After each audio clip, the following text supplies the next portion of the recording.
Tiago, capítulo 4, verso 1. De onde vêm as guerras e peleja entre vós? Porventura não vem disto, a saber, dos vossos deleites, que nos vossos membros guerreiam? Cobiçais e nada tendes. Sois invejosos e cobiçosos e não podeis alcançar. Combateis e guerreais e nada tendes, porque não pedis.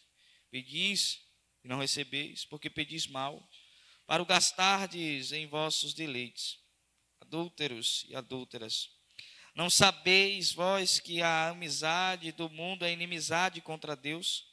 Portanto, qualquer que quiser ser amigo do mundo, constitui-se inimigo de Deus. Amém? Somente até aqui. Nós encontramos nesse texto uma forte advertência. Porque geralmente a gente gosta de dizer assim, aqueles textos quando Jesus pedi e dá-se-vos-á, buscai e acharei, batei e abre-se-vos-á, porque todo aquele que pede recebe, o que busca encontra e o que bate se abre. Ou então os textos quando Jesus diz assim, tudo quanto pedirdes em meu nome crendo, vos será feito. Geralmente esses textos são rápidos em nossa mente. A gente fala de oração, a gente lembra logo deles. São os primeiros que vêm na nossa mente. Mas, por vezes, a nossa oração não tem resposta. Por vezes, aquilo que pedimos, a gente não recebe. Por vezes, a gente clama e as coisas não acontecem de conformidade com o que a gente quer. Primeiro, a gente deve corrigir algumas coisas aqui. O fato da gente pedir não torna Deus obrigado a nos dar. Senão, nós seríamos senhores e não Ele. Se a gente chegasse assim, Deus, eu quero isso, a gente estaria tratando Deus como um empregado da gente. Que a gente chega lá para o nosso empregado e a gente diz assim, olha, eu quero isso aqui limpo. E o nosso empregado, porque a gente que manda nele, o que é que ele tem que fazer? Ele tem que ir lá e limpar, porque somos nós que mandamos nele. E existe essa pequena confusão de nós pedirmos a Deus e de, por vezes, a gente impor a Deus. Dizendo a Deus, olha, Deus, eu decreto que aconteça assim. As posições estão sendo invertidas.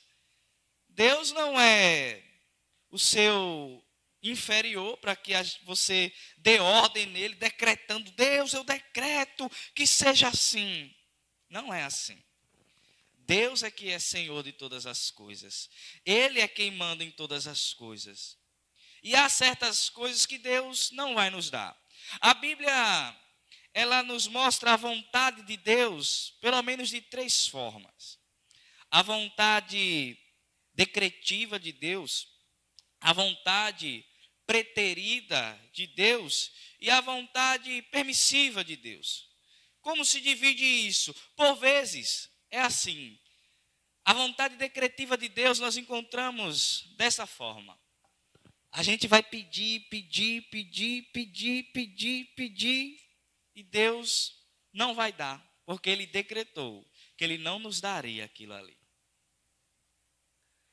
Ou então, a gente nem vai pedir, a gente nem lembra de orar por aquilo, e simplesmente acontece, porque Deus decretou que aquilo chegaria na nossa vida. Então, essas duas, a vontade preterida, que é quando Deus decide não nos dar, e a vontade decretiva, que quando Deus decide nos dar, essas coisas andam muito juntas. E tem a vontade permissiva de Deus, que é onde entra a nossa oração. Deus decidiu nos dar, mas Ele decidiu nos dar aquilo por meio da oração. Ele já está certo que Ele vai nos dar. Mas quando que Ele vai nos dar? Assim que a gente orar, a gente coloca o nosso joelho no chão e começa a orar e Deus diz assim, era exatamente isso que eu queria que você pedisse. Agora sim vai chegar. Lembram do caso de Ana? Ana queria um filho, queria um filho, queria um filho, orava a Deus por um filho. Mas houve um dia em que Ana orou um pouco diferente ao Senhor. Israel estava destruído. O profeta, na verdade o sacerdote Eli, estava velho. E quem estava oficiando as coisas na casa do Senhor eram os seus filhos. E os seus filhos não agiam corretamente. Eles eram infiéis para com a obra do Senhor. Eles pegavam o que não era para pegar. Eles mexiam no que não era para mexer. Eles tratavam o povo como era para tratar, como não era para tratar. E isso desagradou a Deus. E Deus já havia falado isso com ele. O povo de Israel estava totalmente perdido por causa de uma liderança fraca. Uma liderança que havia abandonado Deus. E Deus precisava de um homem dele que falasse naquele lugar. Deus precisava levantar alguém ali urgentemente, para que o povo não se perdesse para sempre. Deus precisava levantar um homem de coragem, de fé, um homem de Deus ali. Aí Ana chega no templo e começa a orar. E ela diz ao Senhor: Senhor, se me deres um filho, ele será teu servo. Eu entregarei ele para que ele sirva no teu templo. Deus disse assim: é exatamente isso que eu quero te dar, Ana. Agora seu filho vai vir. E os versos seguintes contam que Ana concebeu e teve um filho depois. E ela colocou o seu nome Samuel. E esse Samuel foi exatamente aquele que Deus começou a falar com ele. E ele começou a mudar as coisas lá em Israel. As coisas a qual estavam andando de toda forma. Ele começa a corrigir e colocar as coisas no trilho certo. Geralmente, é assim que Deus age. E em certos contextos, quando a Bíblia vai nos dizer que Jesus Cristo nos responderá quando nós pedirmos, não é sobre qualquer coisa que nós pedirmos. São sobre coisas específicas. Quando ele diz: pedir, dá-se-vos-á, buscar e acharei, bater e abre-se-vos-á. O melhor relato, o relato mais completo sobre esse texto está em Lucas. E quando Lucas vai concluir nesse texto, ele diz assim: se por acaso vocês pedirem o Espírito Santo não vos será concedido. Então esse texto é sobre pessoas que estão clamando para ser cheio do Espírito Santo. E o que é que Jesus diz? Peçam, batam, busquem, porque se vocês pedirem, baterem e buscarem, um dia Deus vos concederá ser cheios do Espírito Santo, o Espírito Santo descer sobre a vida de vocês. Que grande diferença, não é sobre qualquer coisa que a gente pedir, mas Deus, enquanto nosso Pai, nos conclama a que peçamos a Ele, a que tenhamos a nossa esperança nele. Com certeza devemos entregar nas mãos do Senhor todas as coisas. Ele é quem nos chama a isso. Lançai diante do Senhor toda a vossa ansiedade, porque Ele tem cuidado de vós. Mas há determinados tipos de oração que Deus não vai ouvir mesmo. Ele não vai ouvir de forma nenhuma. Vários salmos, vamos ser dito assim: na minha angústia clamei ao Senhor e Ele me ouviu, ou Ele me atendeu. Vários salmos. Mas nós encontramos aqui em Tiago um caso em que Deus não vai responder a oração. Vamos ver o verso 1 que diz assim: de onde vêm as guerras e pelejas entre vós? Porventura não vem disso, a saber, dos vossos deleites, que nos vossos membros guerreiam? Primeira coisa, pelo que Tiago está dizendo aqui, essa igreja estava em guerra. Os irmãos tinham problemas uns com os outros. Nós não sabemos bem para quem Tiago escreveu, porque ele introduz a carta dele dizendo assim: Tiago, servo de Deus e do Senhor Jesus Cristo, as 12 tribos que andam dispersas, saúde. Capítulo 1, verso 1 é o que diz. Só isso. E a gente não sabe quem especificamente são essas 12 tribos. Nós sabemos que Israel funcionava sob 12 tribos, então isso aqui pode ser uma referência a todas as igrejas a qual essa carta chegasse. E Tiago diz assim: vocês estão guerreando entre si, vocês estão um batendo no outro, vocês estão com problemas um contra os outros. E qual é o motivo? O motivo é os prazeres da carne que estão sobrepondo-se sobre vocês, que estão guerreando contra os vossos membros. O problema é que tem pecado no meio de vocês, e o pecado, ele já está dominando o corpo de vocês, o pensamento de vocês, a forma de vocês se portarem. E isso é muito ruim. O pecado a qual Tiago vai tratar aqui é o mundanismo. É quando a igreja deixa de amar ao Senhor e começa a amar mais o mundo e o que o mundo oferece. Começa a amar mais as coisas que Deus pode dar do que amar o próprio Deus. E então começam guerras e pelejas, porque surgirão nesses corações o que diz no verso 2: cobiçais e nada tendes, sois invejosos e cobiçosos, e nada podeis alcançar. Quando a igreja começa a andar em pecado e começa a existir guerra, e começa os irmãos um contra o outro, e o mundanismo está presente neste meio, e as guerras acontecendo por causa do mundanismo. O mundanismo gera esse tipo de sentimento nos corações: invejas e cobiças. O que é cobiça e o que é inveja nesse contexto aqui? A cobiça é ver que um irmão está melhor do que eu. E agora surge no meio da cobiça a inveja. Eu quero ter a mesma coisa que ele, ou então melhor. O irmão comprou um carro.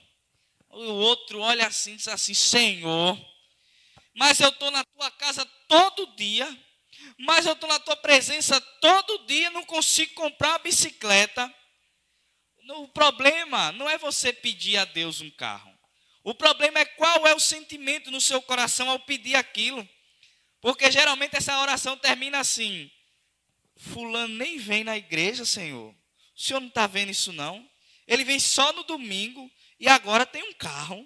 E eu venho na terça, na quinta e no domingo e meu carro não chegou ainda. Inveja e cobiça. Essa oração nunca vai ser atendida. Porque esse coração aí, o que está residindo nele é o mundanismo.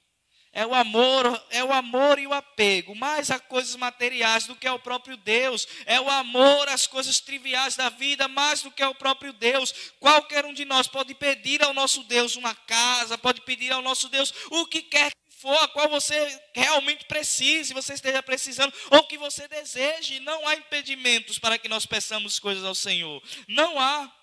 Entretanto, quando a intenção do nosso coração impedir, é porque a cobiça e a inveja está lá, a gente não alcança nada. Ao pedirmos ao Senhor, nós temos que ter uma certeza: Ele é que é o Senhor. Se nós lembrarmos de Jesus orando, quando Ele está no jardim do Getsemane, e Ele vai a Deus orar, Ele diz assim: Senhor, se possível, passa de mim este cálice, mas todavia não seja feita a minha vontade, mas a tua vontade. Talvez essa compreensão nos falte enquanto estamos orando. Na hora em que eles levantam e saem do jardim, vem um soldado para prender Jesus, e Pedro lhe arranca a orelha com a espada. E Jesus olha para Pedro e diz assim: guarda a tua espada. Cura o soldado que foi prender ele e futuramente bateria nele. E diz para os que estavam ali: se eu quisesse, miríades de anjos viriam à minha defesa neste lugar. Qual é a diferença entre o que ele disse agora e o que ele disse lá no jardim? A diferença é que lá ele se submete a Deus e ora como um de nós. Ele ora como um homem. Mas ali, quando ele fala com Pedro, ele fala como aquele que tem autoridade para pedir as coisas acontecerem. Se eu pedisse agora, Pedro, que do céu os anjos viessem e acabasse com esse povo que veio aqui me buscar, acabasse com esses soldados que vieram aqui me buscar, esses homens nem de pé estariam mais, Pedro. Eu vou entregar a minha vida. E ali se cumpre o que ele tinha dito em João capítulo 10. Ninguém tira a minha vida, eu a entrego voluntariamente por minhas ovelhas. E lá no jardim ele se submete a Deus, dizendo que Deus fizesse a vontade dele. Mas naquele mesmo jardim ele poderia dizer: Deus, eu não vou. Pai, eu não vou. Mas se ele submete-se à vontade de Deus, diz assim: seja feita a tua vontade. Aquele único que poderia decretar alguma coisa, se submete a Deus. Ele poderia decretar, ele poderia dizer ali: Deus, não irei, Pai, eu não irei. Ele poderia: eu decreto que não haverá cruz, eu decreto que não haverá sofrimento, eu decreto que não vai acontecer nada, eu decreto que os soldados não vão vir, eu decreto. Ele poderia decretar o que ele quisesse. Quem estava ali naquele jardim era o Filho de Deus, ele poderia decretar todas as coisas. E sabe o que ele fez? Pai, seja feita a tua vontade. Nós precisamos aprender isso. Nós precisamos submeter a nossa vontade em oração à vontade de Deus.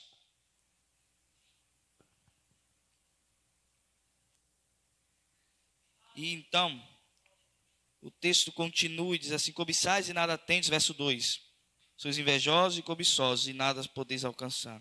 Combateis e guerreais e nada tendes, porque não pedis. Uma das coisas que o mundanismo vai causar no coração, primeiro, inveja, cobiça, mas outra, o mundanismo, ele é inimigo da oração. Se existe mundanismo, esse crente aí, ele não ora direito.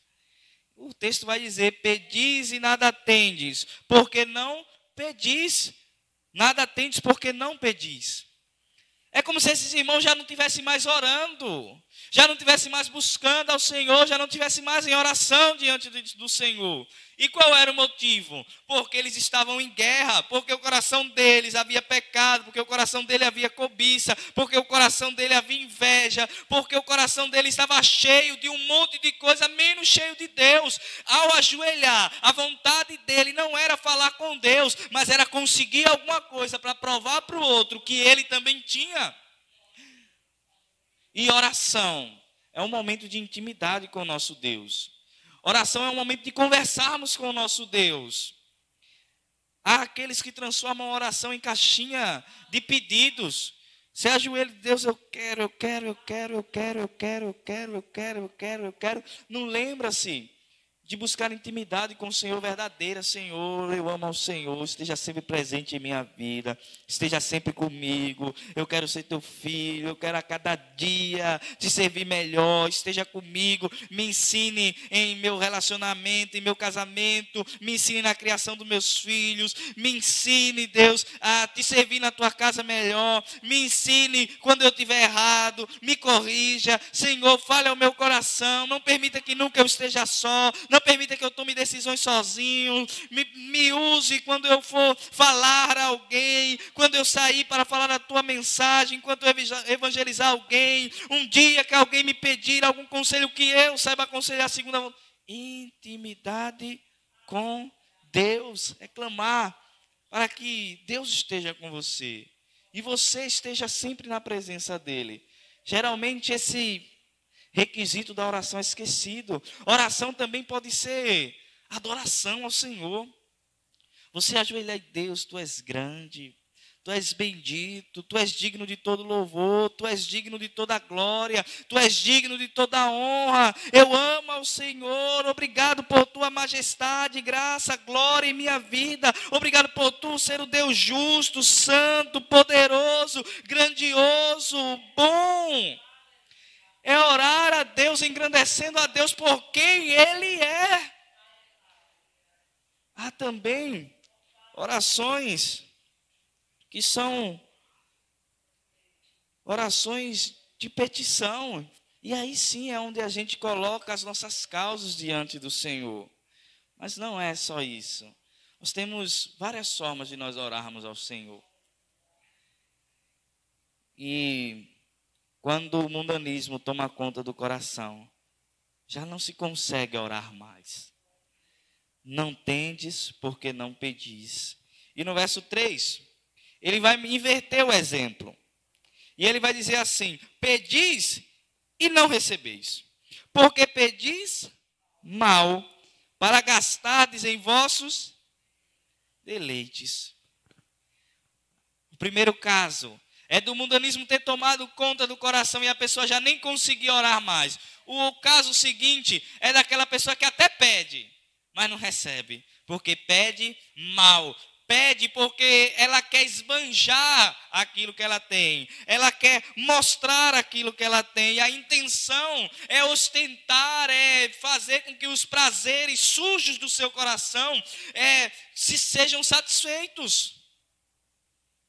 Esse tipo de oração, Deus não ouve. Oração de um coração que ama mais o mundo, que não tem intimidade com Deus, que não tem amor a Deus. Esse tipo de oração Deus não ouve. Esse tipo de oração Deus não se agrada, Deus não ouvirá, Deus não responderá, não haverá bênção para quem ora assim.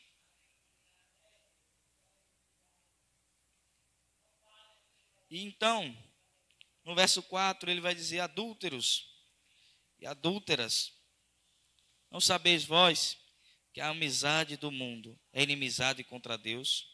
Portanto, qualquer que quiser ser amigo do mundo, constitui-se inimigo de Deus. Não tem como. É como água e óleo. Você não coloca água e óleo no mesmo copo e eles ficam juntos. Não ficam. O óleo sempre vai aparecer, a água sempre vai ser diferente. Não se juntam. Ter amor ao mundo e amor a Deus no mesmo coração não existe. Ou aquela pessoa ama verdadeiramente o mundo e as coisas que o mundo pode oferecer, ou ela amará a Deus e aquilo que Deus lhe der, amém. Mas e se Deus não der, amém. Esse tipo de oração não é respondida pelo Senhor. Deus não tem prazer em quem está apegado ao mundo, a quem busca Ele somente na hora da dificuldade, porque as coisas apertou, tudo deu errado e agora ele está precisando muito de alguma coisa. Agora ele vem correndo. Por vezes Deus responde esse tipo de oração, mas não é o prazer dele que isso seja sempre. Ele às vezes responde esse tipo de oração para que a gente fique consciente de que Ele é o nosso socorro, de que Ele é que é o nosso livramento, de que Ele é quem pode nos ajudar. E então Ele deixa a gente correr de um lado para o outro, de um lado a outro, de um lado a outro, sem encontrar solução. Aí a gente, por último, corre até Ele e diz assim: Senhor, nessa situação a minha família não consegue me ajudar. Nessa situação, dinheiro não consegue me ajudar. Nessa situação, os médicos não conseguem me ajudar. Nessa situação, eu não tenho a quem recorrer. Então eu clamo ao Senhor: Deus, me ajude. E às vezes Deus responde essa oração. E Ele responde na expectativa de que seu coração entenda que seu socorro de qualquer hora é Ele. Não era para ter ido buscar Ele por último. Era para Ele ter sido a primeira pessoa que você foi buscar. Antes da família. Antes de médicos, antes de qualquer coisa. Era Deus. a quem nós deveríamos ter buscado. Em nosso cenário atual, nós não temos como confiar em nada. Nós não temos como confiar na medicina, nós não temos como confiar no nosso trabalho, nós não temos como confiar em absolutamente nada. Porque se algum de nós adoecer e formos procurar um médico, às vezes a gente gastará tanto tempo na fila do médico que nem vale a pena procurar. E por vezes nem é atendido. Não dá para confiar plenamente. Eu não estou dizendo que vocês não devem buscar os médicos. Devem. Mas a nossa realidade é essa, de muitas vezes as pessoas procurarem médico e não serem atendidas. Mas nós temos um Deus que cura. Mas nós temos um Deus que é poderoso para curar. Um Deus que é poderoso para curar qualquer doença. Um dia havia um homem que estava enfermo em casa. E o seu chefe, sabendo que ele estava enfermo à beira da morte, sem saber qual doença era, sem ter conseguido resolver aquela doença, ele corre até Jesus. E ele diz para Jesus que o seu servo estava em casa, enfermo. E mesmo sem ter dito a doença a Jesus, mesmo sem ter dito nada, esse homem foi curado. Nós temos um Senhor que conhece bem quem nós somos. E Ele pode curar qualquer doença, mesmo sem saber, mesmo se nós nem mesmo dissermos que doença é. Ele é capaz de nos curar, Ele é poderoso para nos curar. Nós temos um Jesus que é tão poderoso, que certa vez uma mulher veio por detrás dele e nem lhe disse o que queria. Não conversou com ele, não disse onde estava doendo, não falou nada. Ela simplesmente veio por trás dele e tocou nas vestes dele. E ela foi curada. E sabe qual era a enfermidade dessa mulher? Ela estava há 12 anos com um fluxo de sangue, com hemorragia. 12 anos. E ela não disse nada para Jesus. Ela não chegou para Jesus. Jesus, 12 anos que eu estou assim, essa... Ela simplesmente colocou no coração dela que aquele Jesus era poderoso e poderia curar a vida dela. Ela creu naquele Senhor Jesus Cristo que ali estava. Um dia, um homem cego, ele vê uma grande multidão passando pela cidade e ele pergunta quem era que estava passando ali. E as pessoas da multidão respondem assim: é Jesus. E ele começa a gritar, começa a chamar por Jesus. E enquanto a multidão lhe enxotava ao canto e mandava ele parar de gritar, pois Jesus nunca ouviria ele, e talvez Jesus realmente não ouviu, mas Jesus sabia que ele estava ali. Porque se você parar para pensar, no meio de uma multidão, a gente não escuta muita coisa. São milhares de vozes falando.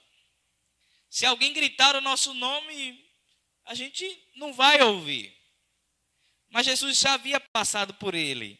Jesus sabia que ele estava ali. Jesus passou pela frente dele propositalmente. Jesus continuou andando propositalmente. Até que ele gritasse. Até que ele clamasse. Até que ele pedisse. Até que ele insistisse. Até que ele não parasse de clamar. Até que ele reconhecesse que Jesus era a única esperança de cura para a vida dele. De mudança para a vida dele. Jesus para e manda chamar ele. E ele é curado da cegueira dele. E esse nome a gente conhece. Bartimeu. Bem, temos aqui exemplos do que a gente não deve fazer em oração. A gente não deve ter um coração que ama ao mundo. A gente não deve ter um coração cheio de inveja, cheio de cobiça. A gente não deve ter amor pelas coisas que passam, pelas coisas que perecem. A gente deve buscar a Deus, não somente no momento ruim. A gente deve buscar a Deus para ter mais intimidade com Deus. A gente deve orar a Deus em adoração a Deus. A gente deve orar a Deus agradecendo a Deus. A gente deve orar também a Deus para pedir a Deus. Nós só não devemos orar assim. Nós temos um Deus que tem prazer em nos responder. Mas nós temos um coração que por vezes se torna o nosso inimigo. Quando nós oramos, nos ajoelhamos para orar. E o nosso coração é o nosso pior inimigo. Porque ao invés de se devotar a Deus, se colocar diante de Deus em humildade, ele se enche de todos os outros sentimentos. E essa oração não vai ser respondida. E essa oração não vai ser atendida por Deus. Mas se com fé em seu coração, você clamar ao Senhor, para que a vontade dele seja feita, Deus dos altos céus pode responder você. E se for uma cura qual você precisa, Deus pode trazer cura. E se for a salvação de algum ente seu, Deus pode trazer salvação para essa vida. E se for um milagre em qualquer área da sua vida, Deus pode fazer um milagre em qualquer área da vida a qual você esteja pensando, precisando e orando. Nós só precisamos ter um coração que ama mais a Deus do que a qualquer outra coisa. Nós só precisamos nos colocar diante da vontade de Deus. Nós só precisamos realmente orar, ter fé no Senhor Jesus Cristo e abandonar todas essas coisas que estão descritas aqui nesse texto. Se o nosso coração se vê livre de tudo que está descrito aqui, nós oraremos e encontraremos respostas do Senhor.